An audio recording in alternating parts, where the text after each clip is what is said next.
Well, welcome along to the Sporting Life and Timeform flat season preview. The jazzy tune and graphic at the start gave it away. It's in association with the Timeform Horses to Follow book, available now for £10.95 through Amazon, and some of the horses about to be mentioned appear in that book. But let's introduce the panel first. Ben Linfoot, Timeform flat editor David Johnson and Adam Houghton join me. And David, you're going to get the first dart in our first category. It's a classic horse for 2022, and you've gone with a dark one for us in Golden Lira. Yeah, that's right. She's trained by William Haggis, and she's only had the one run in her life so far, but it was a pretty impressive one. That was a back-end Newmarket maiden, and you can see here watching the VT, she just lengthens really well. It wasn't much of a race in behind, it has to be said, but this is one of those where you're hoping that the visuals do stack up. They obviously do. It's just a case of, whether what is in behind amounts to a great deal, which at this stage it probably doesn't. But reading between the lines, you look at her pedigree, she's definitely going to improve, I think, for going up in trip this year, hopefully as far as 1.5 miles. When you look through the dam side, the dam, she was unraced, but she's from the family of See the Moon, the German Derby winner, and we know as a sire he certainly imparts stamina in his progeny. So I think the Oaks entries are out next week, so we'll know more then, and if she's in there, I'll certainly be getting involved. Fingers crossed. And Adam, it's what a year Godolphin had in 2021, and what a team they have for 2022. And it's a Godolphin colt you're going with this time for your Classico. Yeah, and there were plenty to choose from last year's 2-year-olds. Obviously you had Native Trail, Caribus and Modern Games who won at the Breeders' Cup, but I think the one I'm most interested in is Caribus. I think he looked something a bit out of the ordinary in 2 starts at Newmarket last autumn. Admittedly, he was beaten on the first occasion in the Royal Lodge, but I think anyone that watched that race would have thought that he was the best horse in that race for 95% of it. He simply went for home too soon before tiring and getting nailed on the line. They learnt from that. William Buick, given his time again in the Autumn Stakes. We're watching him do just that in this Autumn Stakes. He held him up this time, came through from the rear of the field, and again, this time he was better able to utilise the sharp turn of foot that he has, and he put the race to bed in a matter of strides, coming into the dip and then out of it, and lengthens nicely to the line, wins a couple of lengths cosily. And I just think he's got all the tools that you'd look for in a potentially top class miler. He's got a good cruising speed, and he's got that turn of foot to put a race to bed. And I think he's my idea of the 2,000 guineas winner at the minute. He's nearly double the price of his stablemate Native Trail. And I think they're talking about going for a trial in the Greenham, and if he was to win that, I think he could his price could contract by a couple of points, and I'm siding with him for the guineas. And Ben, your call, when most of us think about Christmas, you were unearthing potential Derby winner. It's an all-weather maiden winner from the winter, and it's a very important colt for Shadwell Estate this time round. Yeah, were you saying he's the only Shadwell colt in the Derby? Yeah, the only one they've put in the Derby at this stage. Antara is his name, trained by John and Tady Gosden. Yeah, well, we've seen, haven't we, over the years that Gosden has introduced some very smart horses on the Newcastle to Peter. Enable would be one, Without Parole another. I think Stradivarius won his maiden there as well back in the day. So it's obviously a track where he does introduce smart sorts, and I think that was certainly the case on the 25th of October last year when Antara won an average novice stakes. I don't think David would have got his stopwatch out and been particularly impressed, because they went a bit of a crawl that day and he sprinted clear, but considering he's bred for middle distances, son of See the Stars out of a Teofilo dam, I thought it was a really impressive debut victory, and I can't wait to see him this season. A little bit concerned that there's 10 Gosden horses in the Dante and this horse isn't one of them, but hopefully everything's all well with him and we can see him progress throughout the campaign. Perhaps he might be a bit of a Baid, a bit of a slow burner. We're talking maybe a novice stakes in June, and then in the back end of the campaign we might see him come to fruition. But I do think he's a bit of a dark horse for the Derby, and looking forward to seeing him back as a 3-year-old. I think there's a definite angle this year that the horses at Shadwell retained. They sold so many, a staggering amount through the sales, but they have kept some 3-year-olds, obviously him among them, so I'd imagine they have quite high hopes with the ones they've still got in training. Now, the Timeform Horses to Follow book contains Timeform Top 100, the various categories. We've now got the Timeform top rated 3-year-olds to have a quick look at. Now, the horse that we're not talking about, that tops the list at the minute, is the Native Trail, the champion 2-year-old David. Now, What sort of bar did he reach? How high is the bar that he went to last season? Yeah, I think his rating was 122p, which isn't out of this world for the 2-year-olds. I mean, I used to handicap them, and I can remember the likes of Teofilo and even sort of more before then, sort of being rated more in the mid 120s. So, you know, I don't think Native Trail sets a high bar at the moment in terms of what he achieved, but he's still unbeaten, obviously. You see the way that he won the Dewhurst. There is more to come from him. And as you were saying earlier, you know, with a horse like Caribus still coming through as well, there's a lot to look forward to, I think, with some of these 2-year-olds. What they did, I still think you're going to see him improve upon this year as well. We've got the video of Native Trail winning the Dewhurst. Ben, the Dewhurst is often the race in which we crown our champion 2-year-old. But this, it's the national segment video. I knew I'd get it right wrong one way or the other. This at the time felt like the best 2-year-old form. There's in Points Lonsdale, goes there, Royal Ascot winner Aidan O'Brien. Native Trail goes over to Ireland, takes him on in his own backyard. Yeah, this was a flag in the ground moment, wasn't it, from Native Trail, who had won the superlative prior to this at Newmarket, but this was really a coming-of-age performance, putting Point Lonsdale in his place, Ebro River there on the inside as well. Really good race, really good form, and of course he went and topped it afterwards. Did he top it? I would say he topped it in the Dewhurst Stakes. I think strictly speaking on the Timeform ratings it wasn't a case of improving, but we often get that in the Dewhurst where the impressive national stakes winner doesn't necessarily go and be quite as impressive visually again in the Dewhurst. Tubo was another one, wasn't it? Certainly a case in point, yes. So that's the point I was making for the video. What I was expecting to be in the Dewhurst, you often get the right winner, but not the performance you were expecting. Yeah, exactly. You know, like you say, with Pinatubo, it was a little bit flat almost, you know, because sometimes they build up such an impression going into it, but you know it was job done there, and they've obviously still got a lot to look forward to with him. Job done for the classic horses there. We're going to move on to older horse to follow, and Adam, you're up first with a Sir Michael Stout improver.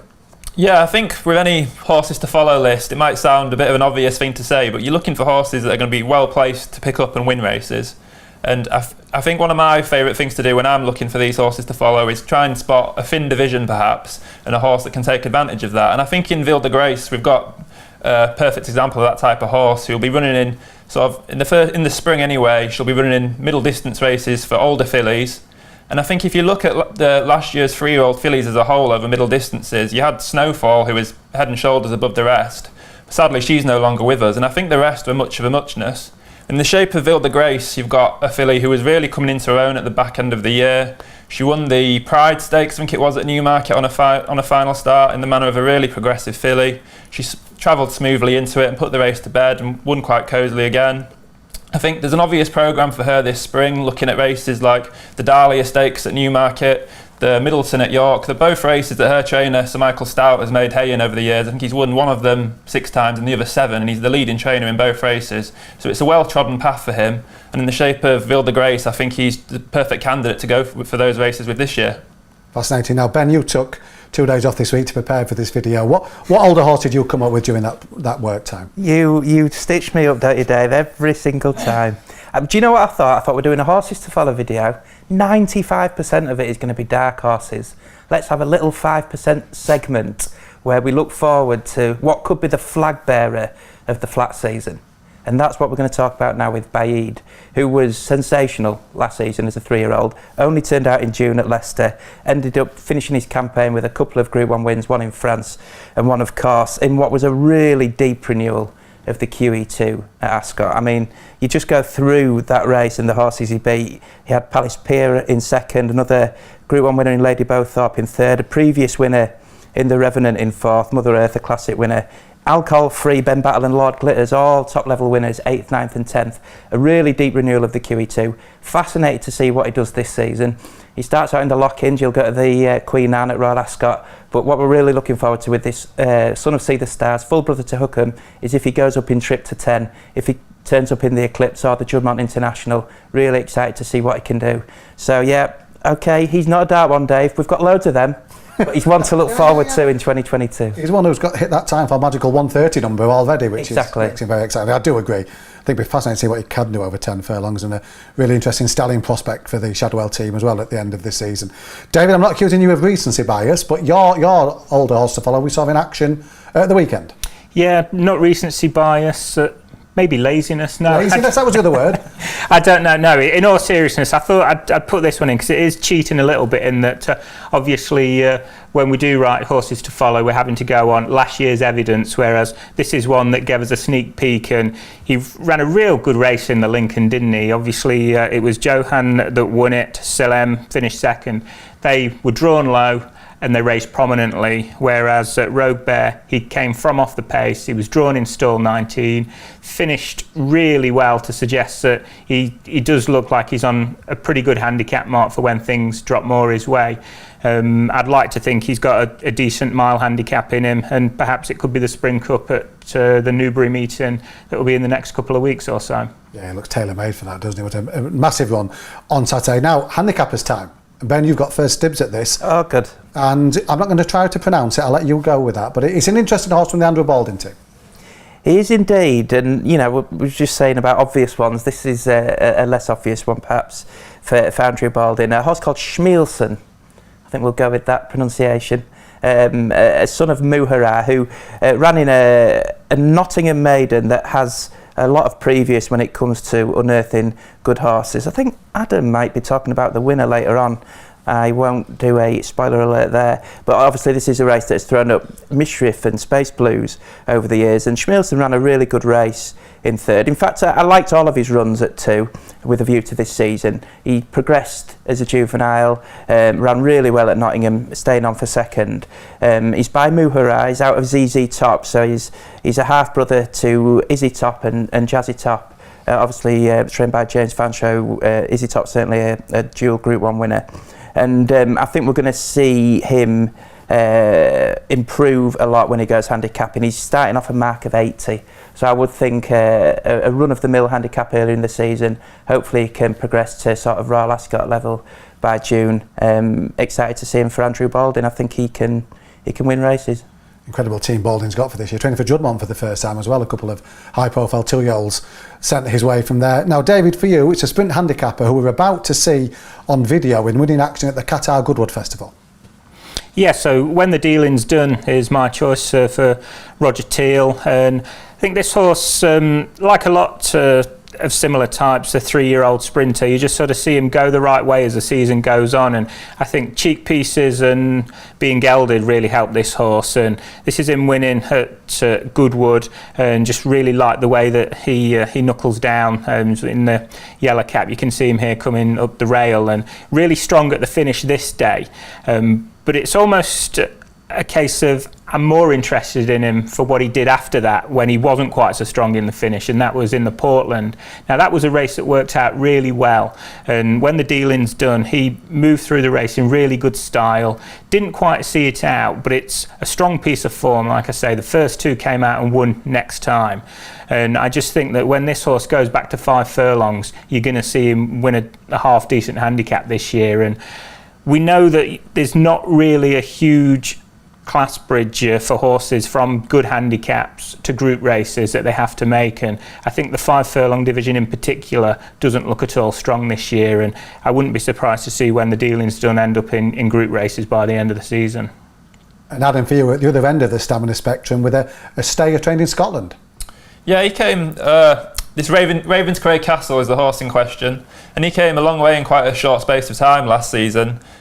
He won a couple of lowly races in the north in his first 2 starts. I think one at Carlisle, one at Ayr. But the first one was from a mark of 69 and the second one was from a mark of 73. So you're talking quite weak races. And he could have probably picked up another couple of weak races of that kind on if his connections had chosen to go that way with him. But instead, as John Gosden would say, they decided to roll the big dice and they went for the Skybet Melrose at the Ebor Festival at York, one of the most competitive 3-year-old handicaps you'll find all season. And for a horse who had been plying his trade at a much lower level, he ran an absolute stormer to finish 3rd. He was beaten only half a length at the line. And though he was beaten again on his next 2 starts last season, I just think we haven't got to the bottom of this horse yet. There's untapped stamina with him. He's only had one go at 2 miles, and I think that it's around that sort of trip that we're really going to see the best of him. And he starts this mark on a BHA mark of 87. I think there's plenty of room for manoeuvre from there, and it's easy to see him developing into the sort of horse to run in the big long distance handicaps, something like the Northumberland Plate or further down the line the Cesarewitch. I think they're the sort of races you can easily see him going well in this year. Very interesting. Right, it's time for our final category, which is not even a category. To ask you a question, the best Antepost bet for 2022, David. Now, you're first up, and spoiler alert, we've seen this filly already. Yep, exactly that. Golden Lyra, I've already made the case for her, so hopefully, no point repeating myself here, and fingers crossed that she at least turns up in the entries. What price is she for the Oaks? She's only about 25, so it's always the case, isn't it, with these bookmakers nowadays? Anything that's won a maiden goes in there at no bigger than 25. Yeah. I always think the Oaks is an Antepost race you can get an angle in at. The fillies, the middle distance fillies, often haven't shown their hand have they, in that first season. So, really interesting. Adam, now this isn't a horse we've seen before, but we're about to actually see him in action. What's your Antepost bet? Yeah, we haven't seen him before, but Ben's already alluded to the Spoiler racing alert. question. Yeah. The Nottingham Maiden in November that he won. This is Desert Crown in the yellow and blue spotted cap you can see there, in the famous Derby winning colours of Sir Michael Stout, won with Criskin. Look at Schmielson in the noseband. He's a handicapper to follow. Was he going to be a 2 miler school, looking at where the other one's pulled away from him? But anyway, with Desert Crown, this was his debut, and just look at the way he powers away in the closing stages. I think the winning margin is 5.5 lengths in the end. It was a really impressive performance for a horse making his debut. He's by Nathaniel. The way he stayed on there at the finish, he looks like a horse who's going to come into his own over middle distances this year. It was just the time figure provided plenty of substance to the form, suggested he's full value for a useful performance. And it's been a while since Sir Michael Stout had a bona fide Derby contender, but I think this could be another one for him in what could be a big year for the stable. That would be fantastic to see another Derby horse for the Stout team. And Ben, your Antepost bet? I've gone for the St Ledger, Dave, and Goldspur at 25 to 1 for the all-conquering Charlie Appleby team. He won the Zetland Stakes, which has become a pretty good classic trial in recent years. We had Kew Gardens win it, who won the Ledger. We had Berkshire Rocker win it, who was second in the Ledger. We had Lone Eagle win it, who was second in the Irish Derby. And Goldspur showed a good attitude to get on top of Unconquerable of Donnacre Bryans that day. Went on to run in the Criterium de Saint-Cloud and was a bit keen over in France, but still ran a really good race in third. He's all stamina. His dam is a sister to a 2 mile winner, and I think he's going to really come into his own when he goes over staying trips as a 3-year-old. So at 25s for the Ledger, he'll do for me at this early stage. And one thing we learned last year, Godolphin won't be scared of running a good one in the Ledger. Exactly. He might well run in the Derby, this horse. I'd quite like to see a running on 3rd or 4th ahead of Doncaster. Brilliant time of year this, isn't it? We've got the Craven and Greenham meetings just around the corner. Newmarket, Chester, York, Dante. Wonderful. So much to look forward to. Thanks to Adam, to David and Ben. And just a reminder, we're doing this in association with Timeform Horses to Follow 2022. Available now, £10.95 through Amazon. I was saying to David on the way down in the lift that I don't think the title does it justice. It's not just Horses to Follow yet. There's 50 of those from Britain. We've got Horses to Follow from Ireland. There's sections talking to the trainers, focus on the sires, rising stars, classic Antepost previews, reports on of all last season's key ratings, and much, much more. Thoroughly recommended. That's Timeform Horses to Follow, available now for £10.95 through Amazon.